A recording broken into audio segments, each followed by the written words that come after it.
નમસ્કાર મિત્રો, સ્વાગત છે તમારું અમારી યુટ્યુબ ચેનલમાં। તો મિત્રો, આજના વિડીયોમાં ગુજરાત સરકારશ્રીની અગત્યની યોજના વિશે ચર્ચા કરીશું કે જે યોજનાનું નામ છે માનવ ગરિમા યોજના। હવે મિત્રો, આ જે માનવ ગરિમા યોજના છે તે યોજના અંતર્ગત અલગ અલગ 28 પ્રકારના વ્યવસાયો શરૂ કરવા હોય તો વ્યવસાયો શરૂ કરવા માટે જે સાધનોની જરૂર પડતી હોય છે તો તે સાધનોની ટૂલકીટ આપવામાં આવે છે। ₹25,000ની મર્યાદામાં ટૂલકીટ આપવામાં આવે છે। તો આ યોજના વિશે આપણે તમામ પ્રકારની માહિતી એક જ વિડીયોમાં મેળવી લઈએ। તે પહેલા વિડીયો ગમે તો લાઈક અને શેર કરી દેજો, ચેનલમાં નવા હોય તો ચેનલને સબસ્ક્રાઇબ કરી દેજો। તો ચાલો મિત્રો, વિડીયોની શરૂઆત કરીએ। તો મિત્રો, આ જે માનવ ગરિમા યોજના છે તે યોજના ગુજરાત સરકારનું જે સામાજિક ન્યાય અને અધિકારિતા વિભાગ આવેલું છે તેમના તરફથી અમલમાં મૂકવામાં આવેલી છે। તો સૌથી પહેલા આપણે ચર્ચા કરી લઈશું કંઈક યોજનાના મુખ્ય હેતુ વિશે કે આ યોજનાનું મુખ્ય ઉદ્દેશ શું છે। તો મિત્રો, અહીં કોઈ પણ વ્યક્તિને નાના વ્યવસાયો શરૂ કરવા હોય અને તે વ્યવસાય શરૂ કરી પોતે પોતાનું જીવન છે તે સારી રીતે જીવી શકે, તેમાં સ્વરોજગારી મેળવી શકે અને આર્થિક રીતે આત્મનિર્ભર બને, તે હેતુ માટે ગુજરાત સરકાર શ્રી દ્વારા માનવ ગરિમા યોજના છે તે અમલમાં મૂકવામાં આવેલી છે। હવે મિત્રો, આ જે માનવ ગરિમા યોજના છે તે યોજના અંતર્ગત અલગ અલગ 28 પ્રકારના વ્યવસાયો શરૂ કરવા હોય તો જે વ્યવસાય શરૂ કરવા માટે સાધનોની જરૂર પડતી હોય છે તો તે સાધનોની ટૂલકીટ આપવામાં આવે છે। ₹25,000ની મર્યાદામાં વિનામૂલ્યે સાધન છે તે આપવામાં આવે છે, સાધનોની ટૂલકીટ મળવાપાત્ર થાય છે। આગળ મિત્રો, આપણે ચર્ચા કરી લઈશું આ યોજનાના નિયમો કેવા રહેશે અને યોજનાની શરતો શું રહેશે। તેમાં સૌથી પહેલા વાત કરીશું માનવ ગરિમા યોજનાનો લાભ છે તે કયા લોકોને મળવાપાત્ર થશે। તો આ યોજનાનો લાભ છે તે અનુસૂચિત જાતિ, અનુસૂચિત જનજાતિ, સામાજિક અને શૈક્ષણિક રીતે પછાત વર્ગ, આર્થિક રીતે પછાત વર્ગ, લઘુમતી જાતિ, વિચરતી અને વિમુક્ત જાતિના જે વ્યક્તિઓ છે તો તે તમામ વ્યક્તિઓને આ યોજનાનો લાભ છે તે મળવાપાત્ર થશે। યોજનાનો લાભ મેળવવા માટે અહીં વાર્ષિક આવક મર્યાદા નક્કી કરવામાં આવેલી છે।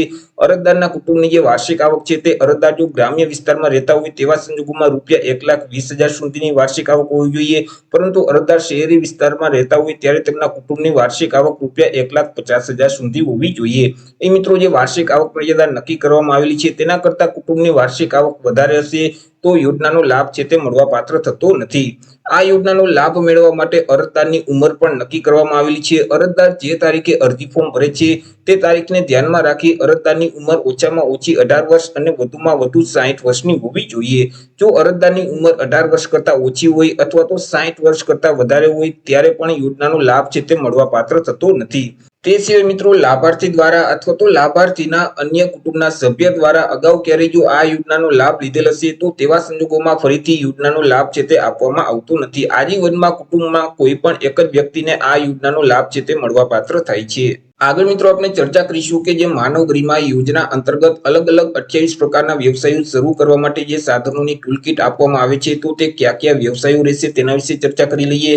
તો મિત્રો, કડિયા કામ છે, ત્યાર પછી સેન્ટિંગ કામ છે, ત્યાર પછી વાહન સર્વિસિંગ અને રિપેરિંગનું કામ છે, મોચી કામ છે, દરજી કામ છે, ત્યાર પછી ભરત કામ છે, કુંભારી કામ છે, ત્યાર પછી વિવિધ પ્રકારની ફેરીઓ છે, પ્લમ્બરનું કામ છે, તે સિવાય બ્યુટી પાર્લર છે, તે સિવાય ઇલેક્ટ્રિક એપ્લાયન્સીસ રિપેરિંગનું કામ છે, ખેતીલક્ષી લુહારી અથવા તો વેલ્ડિંગ કામ છે, ત્યાર પછી સુથારી કામ છે, તે સિવાય ધોબી કામ છે, ત્યાર પછી સાવરણી સુપડા બનાવનાર છે, દૂધ દહીં વેચનાર છે, માછલી વેચનાર છે, પાપડ બનાવટ છે, ત્યાર પછી અથાણા બનાવટ છે, ગરમ પીણા, ઠંડા પીણા અથવા તો અલ્ફાર વેચાણ છે, ત્યાર પછી પંચર કીટ છે, ત્યાર પછી ફોરોલ મિલ છે, ત્યાર પછી મસાલા મિલ છે, તે સિવાય મોબાઈલ રિપેરિંગ છે, ત્યાર પછી હેર કટિંગ એટલે કે વાણંદ કામ છે। તો આટલા અલગ અલગ 28 પ્રકારના વ્યવસાયો શરૂ કરવા હોય તો આ વ્યવસાયો શરૂ કરવા માટે જે સાધનોની જરૂર પડતી હોય છે તો તે સાધનોની ટૂલકીટ છે તે વિનામૂલ્યે આપવામાં આવે છે। ચર્ચા કરી લઈએ મિત્રો ડોક્યુમેન્ટ વિશે કે અરજી ફોર્મ ભરવા માટે કયા ડોક્યુમેન્ટની જરૂર પડશે। તો અરજદારનું આધાર કાર્ડ છે, રેશન કાર્ડ છે, ત્યાર પછી રહેઠાણનો પુરાવો છે, અરજદારની જાતિનો દાખલો છે, વાર્ષિક આવકનો દાખલો છે, અભ્યાસનો પુરાવો છે, જો વ્યવસાયલક્ષી તાલીમ લીધેલ હોય તો તેમનો આધાર પુરાવો છે,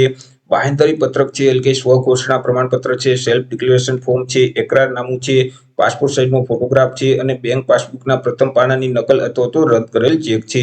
તો અરજી ફોર્મ ભરવા માટે તમારે આટલા ડોક્યુમેન્ટની જરૂર પડશે। ચર્ચા કરી લઈએ મિત્રો અરજી ફોર્મ વિશે કે આ યોજનાનો લાભ મેળવવા માટે અરજી કઈ જગ્યાએ કરવાની રહેશે। તો અહીં અરજી ફોર્મ છે તે તમારે ઓનલાઈન ભરવાનું હોય છે। જે ઈ સમાજ કલ્યાણનું પોર્ટલ છે esamajkalyan.gujarat.gov.in નામની જે વેબસાઇટ છે તે વેબસાઇટ ઉપર જઈ તમારે ઓનલાઈન અરજી ફોર્મ ભરવાનું હોય છે।